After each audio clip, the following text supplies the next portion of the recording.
So firstly, we move to the first project, which is the cadangan membina bangunan pejabat Kompleks Pendidikan Negeri Perak that is located in Meru, Perak. So firstly, we move to the project background. The project is actually a government project which is requested by the Jabatan Pendidikan Negeri Perak. The project is contain a block with offices and basement parking. Beside it, there is a main hall and also an open car park both at the building. The purpose of the construction is because the old building had reached its maximum lifespan, which is around 16 years. So the building is also lack of facilities and a lot of maintenance need to be done at the old building. So it costs more than building a new building at Meru. So the construction started in May 2022 and expected to be completed by the end of this year, which is December 2024. Next, for the parties involved, we can see here there is actually 7 parties that is involved in this construction. So we have the client, the contractor, the architect, the civil engineer, the mechanical engineer, the quality surveyor, and also a special party that joined this construction, which is the environment engineer. So why the environment engineer joined this project? Because the site is actually near a reserve forest, so the environment engineer will actually evaluate the workers' work and will see will see if the construction can damage the reserve forest or not. So the next one is the type of soil. So the soil at Maru's project site is soft clay. So according to engineers, so this type of soil has high moisture content, making it soft and easily deformable. So it has a poor shear strength, making it prone to failure under stress and requiring careful consideration in design and construction. So soft clay also has a low permeability, meaning water drains very slowly and it can store a lot of water without allowing it to flow easily. So additionally, soft clay are very compressible, with their volume changing significantly under pressure as the voids collapse.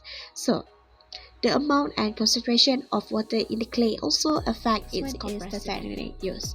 So the engineers explained where the site was using a replace and compaction method. So why compaction? Compaction makes the soil denser by reducing air spaces between soil particles. So this increased soil density improves shear strength and allows the soil to support greater loads without failing. So by minimizing the pore spaces, compaction also reduces soil permeability, meaning water drains slowly and can increase the risk of soil saturation. So move to the replacement method, which is in some area unsuitable soil like peat was replaced. So peat soil is spongy and soft, especially when wet, so as it can absorb and hold a lot of water. Even when dry, peat soil remains soft but can become fragile. No additional materials were needed for soil stabilization because the soil is strong enough to support the structure. So compaction is a low-cost method since it uses mechanical processes instead of expensive chemical. So common material for soil stabilization include cement, fly ash, lime, and bitumen. So adding this material can greatly increase the soil strength and durability. We explain about the construction techniques that used to apply the soil improvement and soil stabilization techniques. We will start with the construction technique used to apply the construction works. It starts with preparing the site by clearing and grading the site. Then, we proceed with soil testing so that the contractor could determine the condition of the soil. After that, the contractor began the compaction works by using roller after deciding type of soil improvement to be used. As the compaction work is done, the contractor starts another soil testing to observe the result of the soil improvement method they chose. As the soil had reached satisfying requirements, the construction techniques closed with final grading and inspection. Next, for the soil replacement works, begin with excavating the pit soil. As the pit soil had been removed, they layered the red soil to the excavated area to replace the pit soil. Then, the new soil had been compacted to level the soil evenly. And then, they underwent quality testing to ensure that soil had been compacted properly. And lastly, after the approval of the quality testing, the soil graded to the appropriate level and confirmed that everything had met the requirement. Now, we move on to the testing and monitoring procedures used to evaluate the effectiveness of the techniques. For this project, the testing procedures were done by using a testing method called Field Density Test or FDT. This is a common test that applied to test the earthwork. As in its name, this test helps to determine the density of soil. This method works by comparing the soil on site with the standard soil in lab, and the result from this test will be shown in percentage. There are many types of FDT, and the one that is used in this project is the drive cylinder method. This method operates by driving a thin-walled cylinder into the soil to get the soil sample. Then, the soil will be brought to the lab to undergo the testing phase. According to the contractor, the result showed that the soil is 19% suitable to withstand the construction works and structure there. Just undergoing compaction works is enough to reach the maximum percentage of soil suitability. Next, for monitoring procedures, the compaction works were supervised by the main contractor, and he supervised his labours doing works along the 2 or 3 days of compaction works. It is to ensure that the work was done properly and completed on time. So the first problem that we came during site visit is there is certain unsuitable soil to be removed from the site, which is pit soil or known as tanah gambut in Malay. This is because pit soil is highly compressible and can significantly reduce in volume under load, lead to uneven settle and structural damage. It also have very low bearing capacity, making it unsuitable for supporting heavy load and other various reasons. So the solution proposed by the engineer, replace pit soil with soft clay, is an option to improve the suitability of a construction site. Mr. Nas said that the soft clay is taken from the site itself, from the cut, and use it to replace the unsuitable soil. It is a very practical approach that can save costs and resources. By using on-site clay is more likely to be geological, as well as reduce variances in the soil quality by preserving uniformity throughout the construction site. Hence, the associated problem can be solved by this solution. The second problem is the discovery of unexpected water flow on a construction site. The contractor, Mr. Charizal, said that there is sudden discovery of unexpected water flow, which represent the significant challenges as it is not included in the initial plan. The situation requires immediate attention as the water can cause soil to become saturated, reducing its load-bearing capacity and increase the risk of settlement or collapse. The solution is propose proper drainage system and erosion control measure. The engineer proposed interceptor drainage system to overcome the problem to divert the water from a particular area to prevent water from entering construction site. Besides, the engineer also implement to install seed fences at slope area to avoid soil collapse into the water to protect water quality more. So the recommendation for improvement is by innovation and technology integration, which is sensor-based monitoring system sensor can be implemented to track environmental condition, water flow rates and sediment level in real time. This can boost regulatory compliances, reduces environmental impact, increases efficiency and advance sustainable development. And the second recommendation is to enhance the quality control and monitoring throughout quality control regime to be put in place before any soft clay is excavated, transported, placed or compacted to ensure to obtain the required soil strength and density. Okay, so we go to the second project which is a cadangan membina bangunan industri that contains satu blok kilang satu tingkat, satu blok bangunan pejabat dua tingkat, satu pondok pengawal satu tingkat and also a TNP substation that is located at Kintapira. So we go to the project background. The background for this project is actually the project is actually a private project that owns by the UniSem and Berhad. It contains one factory, one block office, one guardhouse, and also a TNB substation. The purpose of the client, which is the UniSem and Berhad, for to do the construction is because the client wanted to expand branch at Perak. So the location is actually at an industrial area. So the construction started at March 2022 and now it is fully completed and it is on its defect liability period. We go to the parties involved for this project. So there is actually 6 parties that is involved in this project. We have the client, which is a Unisem and Berhad, the contractor Zalam Corporation Seri and Berhad, the architect Co-Kit Architect, the civil engineer TNO and Associates Sendirian Berhad, the mechanical engineer Hanyang Consultancy Sendirian Berhad, and also lastly the quantity surveyor, which is QS Perunding. So the difference between this project and the previous project is there is no environment engineer that is involved in this project. During a Google Meet interview, Encik Muhammad Farus explained that the site has hill soil, which varies from coarse gravel and sand to fine soil and clay. So coarse soil drain well but don't stick together, while fine soil holds together but don't drain well. So they encounter muddy land, which is soft, wet soil with high moisture content. In addition, this type of soil leads to waterlogged condition, weaken the soil structure, reduce load bearing capacity, and is unsuitable use for foundation or heavy structure. So furthermore, during the discussion with Mr. Wilson, he emphasized that the hill land is already strong, which is why compaction was chosen as the method for improving and stabilizing the soil. So compaction is crucial for soil density, improving load bearing capacity, which is it is considered a simple and affordable method for stabilizing the soil, needing fewer specialist tools and material. So compaction involves pressing air out of the dirt, causing particles to become more tightly packed. So muddy soil, with its high moisture content and low shear strength, cannot be effectively compacted without risking erosion, resulting in a denser and more solid mass of soil with improving qualities.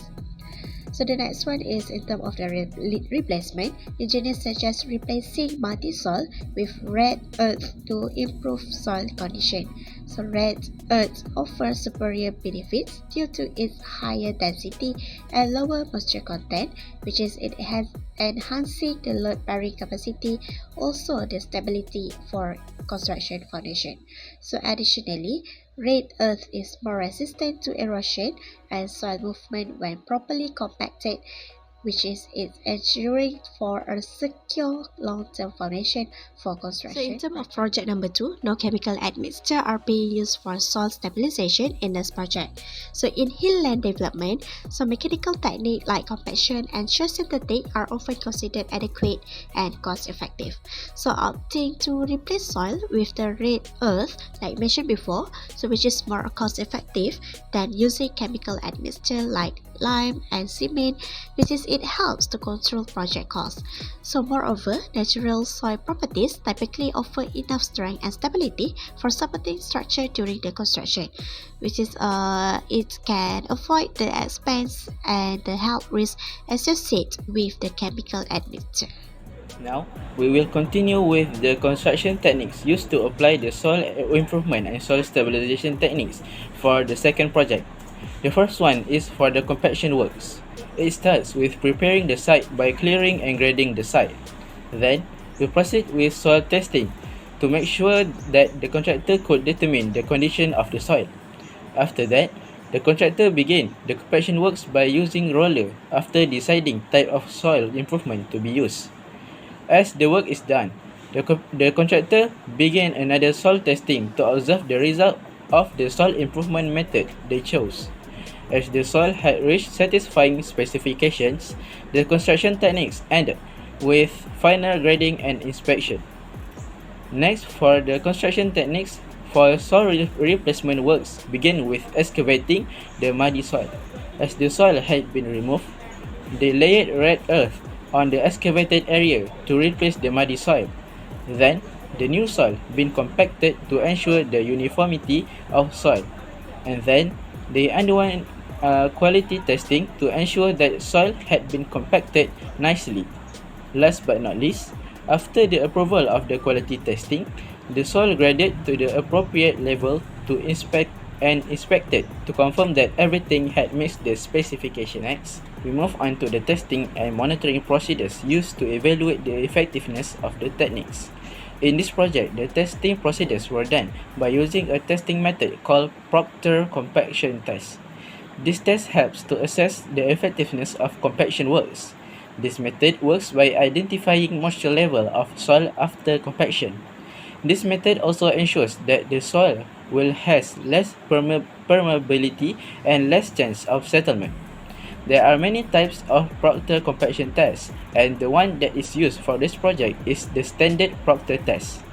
This method operates by pouring water to types of soil to check the permeability of the soil.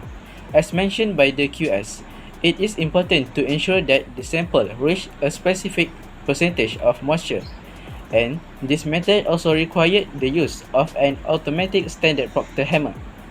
This hammer is 5.5 pounds, which is really heavy and will be dropped at a distance of 12 inches. Next, for the monitoring procedures, the compaction works in this project were also supervised by the main contractor, and he had a short supervised routine daily to ensure that his labors did the work properly and completed on time. So the only problem associated with the soil condition for this project is there is certain unsuitable soil to be removed from the site, which is muddy land. During our interview session, the QS of the project, Mr. Wilson, said that they found muddy land in some construction areas. Therefore, the engineer proposed to excavate and remove the muddy land. This is because muddy soil tends to have a low bearing capacity, which means it cannot support heavy loads, and also highly compressible, which can leading to cracks and structural issues. So the only concern of the soil at the construction site is to finding of unsuitable soil, muddy land at a certain area. So the solution is replace unsuitable soil by the red earth in order to improve the soil condition.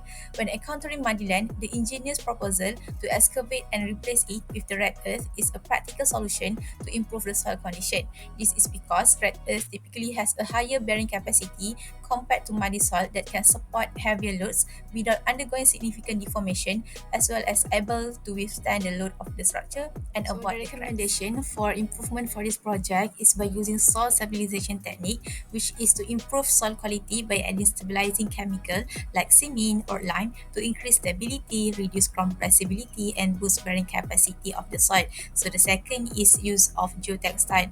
Placing geotextile between soil layers, which is muddy land and red earth, is to prevent fluid migration and contamination while maintaining the distinct properties of each layer. This also improves load distribution and forces the soil and prevents mixing of different soil types, as well as enhancing the overall Assalamualaikum, my structure. name is Muhammad Ashfah Adnan. So I would like to present about the compare and the contrast finding for both projects.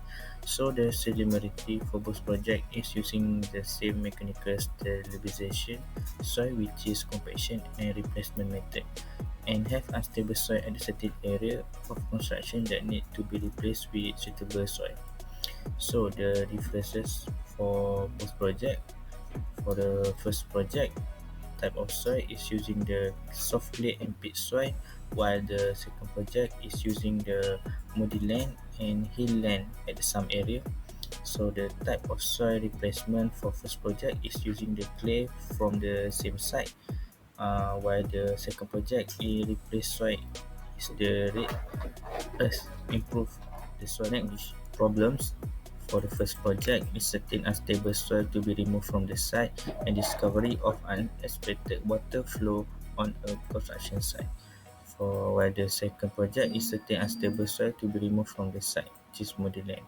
And the solution for the first project is replacing peat soil with soft clay to improve the suitability of a construction site and propose drainage system and erosion control measure, while solution for second project is replaced by the red earth to improve soil condition. Next, effectiveness, replacement and compaction method for both projects. First, strength improvement soil by minimizing void, improving particle interlocking, resulting in increased shear strength and force resistance. Next, reduction in compressibility and void, resulting in less settlement over time. Next, stability improvement the soil by removing problematic material and replacing it with a more stable material. Last, load bearing capacity. The replacement method boosts ground strength by replacing weaker soil stronger material. The effectiveness of replacement and compaction method. Uh, First, permeability control, which is lessening in danger of water erosion and stability. Next, enhanced durability because they are more resistant erosion due to the increased density and decreased void space. After that, consolidation. The replacement approach reduces concentration and stagnation by replacing poor soil with a stronger material. Last, risk mitigation. Minimize the danger of foundation collapse or stagnation by replacing weak soil with stronger materials. Next, efficiency, replacement and compaction method for both projects. First, cost effectiveness. Often less costly than chemical stabilization procedures since it requires fewer equipment and supplies. Next, speed of implementation, particularly with contemporary technology resulting in shorter project schedule. Next is time efficiency.